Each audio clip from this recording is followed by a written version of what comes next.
Kali ini saya akan perkenalkan beberapa kata tanya dalam bahasa Jepang. Seperti biasa, buat teman-teman yang mau nyari soal-soal buat latihan bahasa Jepang, bisa klik link di bawah ya. Di situ sudah ada soal-soal untuk latihan JLPTN 5-N1, itu sudah ada jawabannya juga. Download aja, semua gratis ya. Silakan download aja. Kata tanya, kalau dalam bahasa Inggris ya, kita kenal dengan konsep 5W1H. Yaitu antara lain adalah siapa, di mana, kapan, kenapa, apa, dan bagaimana. Nah, dalam bahasa Jepang itu 5W1H tidak diungkapkan seperti itu ya, tapi beda lagi. Banyakan berbeda dia. Nah, jadi kurang lebih seperti ini kata-kata tanya yang 5W1H tadi ya. Pertama ada siapa, itu diungkapkan dengan dare. Di mana, itu dengan doko. Kemudian ada kapan, itu diungkapkan dengan itsu. Berikutnya lagi ada apa ya. Apa itu dengan nani. Kemudian mengapa itu dengan doshite. Dan bagaimana itu dengan do. Jadi kalau dilihat ini sebenarnya banyakkan diawali dengan huruf D ya. Do, doko, dare, doshite. Nah, seperti itu misalnya. Jadi kebanyakan pakai huruf D. Tapi ini baru sebatas yang ngikutin konsep 5W1H ya. Nanti ada lagi akan saya tambahkan. Saya mulai dulu dengan kata dare, yaitu artinya siapa. Kata dare ya, itu kata tanya untuk menanyakan siapa. Ya, artinya siapa. Bisa berarti jawabannya benda hidup, orang, binatang juga bisa. Kemudian benda mati mungkin, sebuah institusi. Jadi ya menandakan apa ya, subjek lah ya, nanyain subjek. Sama dengan kata siapa kalau dalam bahasa Indonesia. Ini kata dare itu punya versi yang lebih sopan ya, yaitu donata. Jadi dare dan donata itu sama ya, artinya sama-sama nanyain orang lah. Kalau donata karena dia sopan udah pasti nanyainnya orang. Gak mungkin bilang donata ternyata jawabannya kucing gitu. Gak mungkin ya. Koreksi kalau saya salah. Setahu saya itu gak mungkin. Kalau dare mungkin masih mungkin ya. Misalnya siapa yang nendang ini, dijatuhin siapa gitu. Kucing itu misalnya, itu masih bisa pakai dare. Kalau donata hampir nggak mungkin dipakai dalam konteks seperti itu. Nah, contohnya sederhana sekali ya. Misalnya, Kyoshitsu ni dare ga imasu ka? Di kelas ada siapa?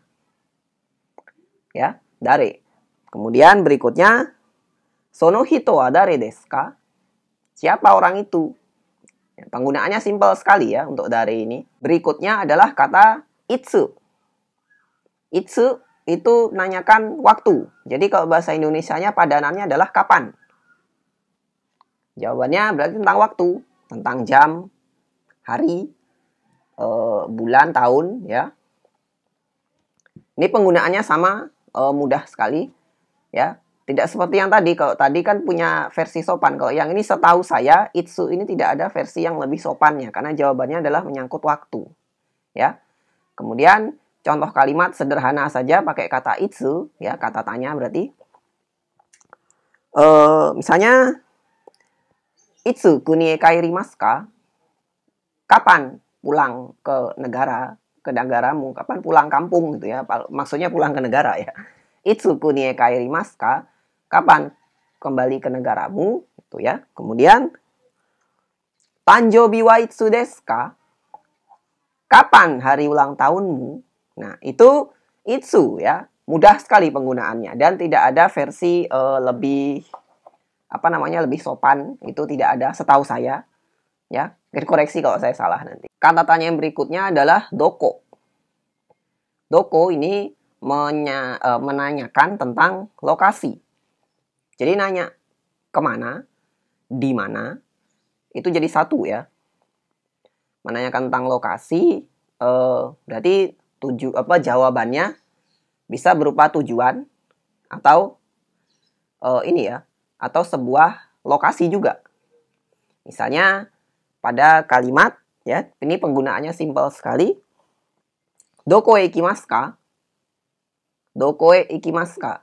Nah, di sana nanya mau pergi kemana? Berarti jawabannya adalah suatu tempat tujuan, ya. Itu dengan karena ada partikel e di sana. Mau ke mana gitu ya. Jadi jawabannya tentang tujuan. Kemudian kalimat yang lain misalnya Hasami wa doko ni arimasu ka? Guntingnya ada di mana? Nah, kalau kayak gini berarti nunjukin menanyakan sebuah posisi. Jadi jawabannya tentang ada di mana ya. Bendanya, dalam hal ini hasami, dia ada di mana? Berarti nunjukkan posisi ya. Kalau yang dokoe tadi nanyakan tujuan. Jadi itu untuk doko. Artinya di mana, ya, atau kemana. Berikutnya kata doshite. Doshite ini artinya adalah mengapa. Mengapa?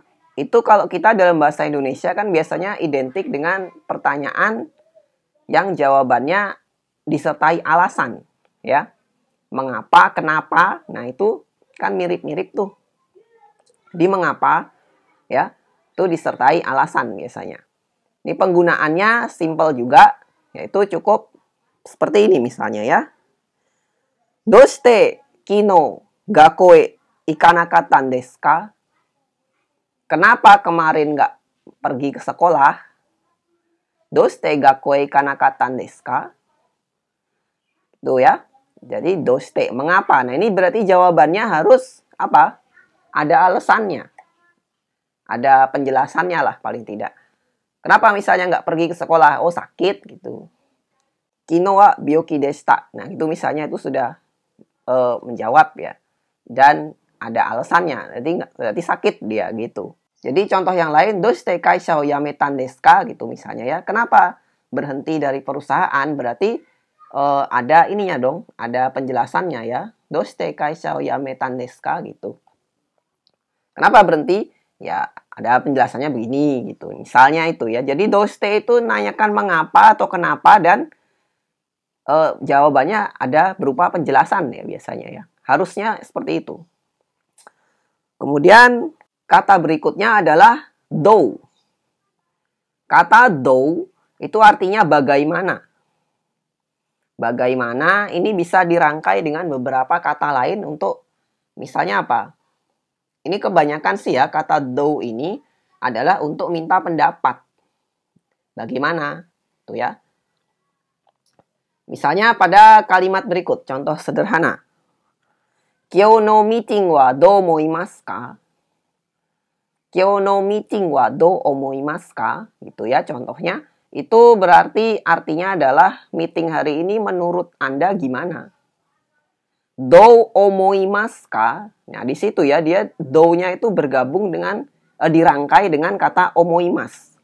Sehingga ini menyatakan pendapat. Dou omoimasu ka gitu ya. Kemudian yang lain misalnya ano mise no hamburger wa dou desu ka? Nah, ini juga nanyain pendapat, opini ya. Ano mise no hamburger wa dou desu ka?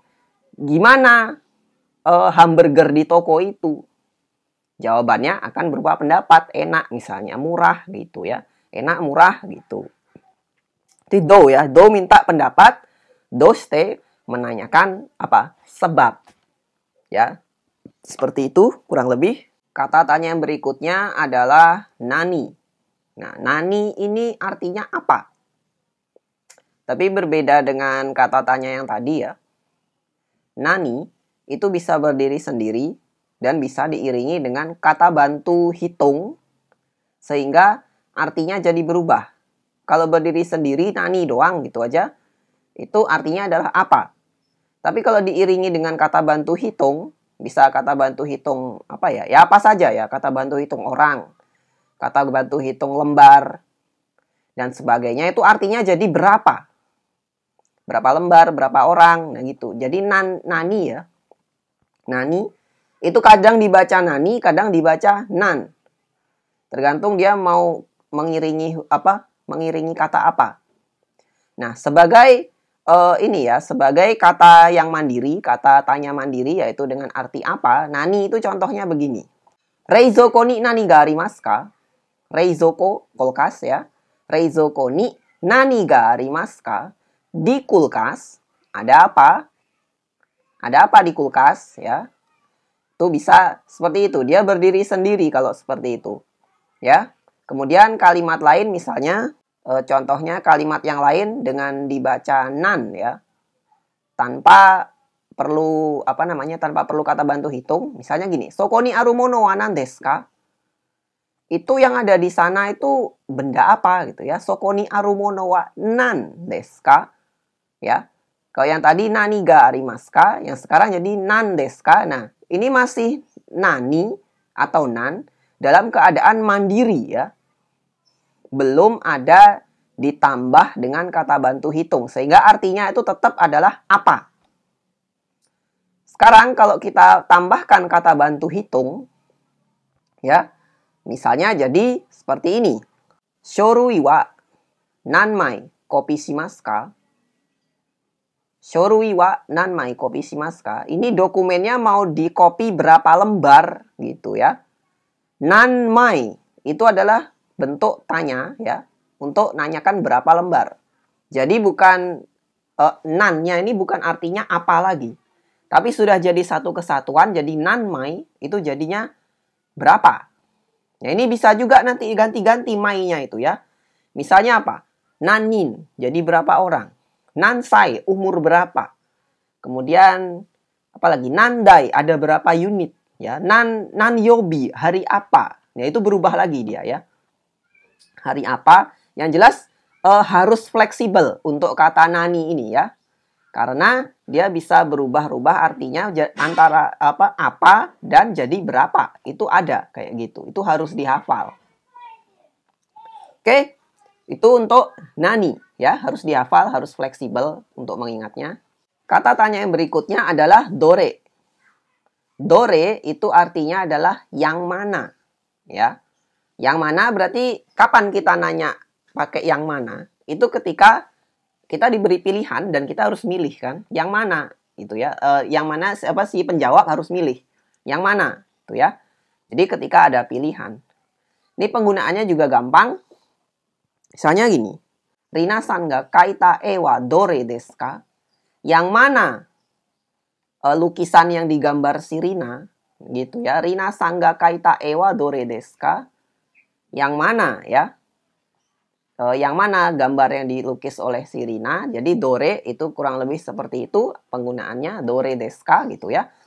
Ini juga punya versi sopan ya. Untuk kan yang mana itu ada kata dochira. Dochira desu ka gitu jadinya ya. Itu yang mana? Itu sama. Tapi lebih sopan. Sama kayak tadi dare ya. Ada donata. Kemudian ini dore ada dochira. Nah seperti itu ya. Itu untuk kata dore ya. Berikutnya adalah kata untuk menyatakan berapa. Untuk menanyakan berapa itu maksudnya dalam bahasa Jepang itu beda ya. Gini, kalau kita bahasa Indonesia bilang berapa itu sudah bisa mewakili apapun yang hubungannya dengan jumlah atau nominal. Nah kalau bahasa Jepang kan beda. Tadi misalnya saya pakai waktu kata nan ya. Nanmai. Kemudian apa lagi? Nandai. Itu pakai nan ya dia. Nandai, nanmai itu dengan objek yang spesifik. Jawabannya adalah objek yang spesifik yaitu kalau nanmai itu jawabannya untuk lembar, nandai untuk unit ya, mobil, komputer itu misalnya itu nandai. Nah, kalau berapa di sini saya pilih ya.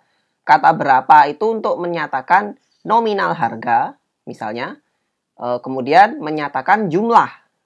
Itu ada dua, yaitu ikura, itu untuk nominal, dan ikutsu, itu untuk menanyakan jumlah barang. Ya, tanpa memandang secara spesifik ciri khas benda barangnya itu apa. Itu pakai ikutsu bisa. Kalau ikura, itu harus tentang harga ya. Misalnya nanya gini, ini sepatu harganya berapa gitu ya. Konokutsu wa ikura desu ka? Nah, kalau sudah nanya ikura, berarti kita harus jawabnya tentang nominalnya, harganya, misalnya. Konteksnya itu ya, misalnya apa lagi ya? Nanyain tentang size dokumen gitu, misalnya berapa giga gitu, itu pakai Ikura juga bisa, ya. Atau nan giga gitu, misalnya itu agak aneh sih, tapi biasanya pakai Ikura nggak apa-apa. Itu ya, jadi untuk size yang nominal seperti itu pakainya Ikura. Ikura itu artinya berapa ya, tapi untuk nominal. Nah, sekarang ikutsu itu juga artinya berapa, tapi dia menyatakan jumlah. Misalnya gimana? Boru wa ikutsu arimasu ka? Boru ya, itu bola ya. Bolanya ada berapa? Nah, kayak gitu. Itu ikutsu pakai. Karena dia bukan nominal ya, ada jumlah barangnya. Barang yang solid lah gitu ya. Ya, kalau mau pakai nan misalnya, bisa juga. Tapi jawabannya harus spesifik. Barang ini berciri khas tertentu yang yang diwakili oleh kata hitung tertentu, kata bantu hitung tertentu. Itu baru bisa pakai nan. Kalau kita lupa kata hitungnya apa misalnya gitu, pakai aja ikutsu. Itu sudah bisa juga kok. Jadi ikura dan ikutsu ya. Itu berapa?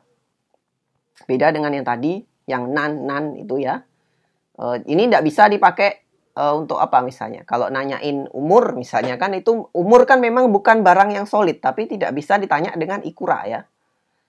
Itu kalau umur justru pakai ikutsu dia. Oh, ikutsu desu ka gitu misalnya. Umurnya berapa? Itu sama dengan nansai ya. Nansai o ikutsu desu ka? Nansai desu ka? O ikutsu desu ka? Itu sama ya. Justru seperti itu. Jadi mudah, untuk gampangnya ikura itu menyatakan nominal, ikutsu menyatakan jumlah barangnya ya. Oke, itu dulu untuk video hari ini. Terima kasih buat yang udah nonton. Mohon maaf kalau penjelasannya berbelit-belit ya. Ketemu lagi di video berikutnya. Jaga kesehatan ya. Cuaca lagi buruk. Semuanya jaga kesehatan. Kita ketemu lagi di video berikutnya.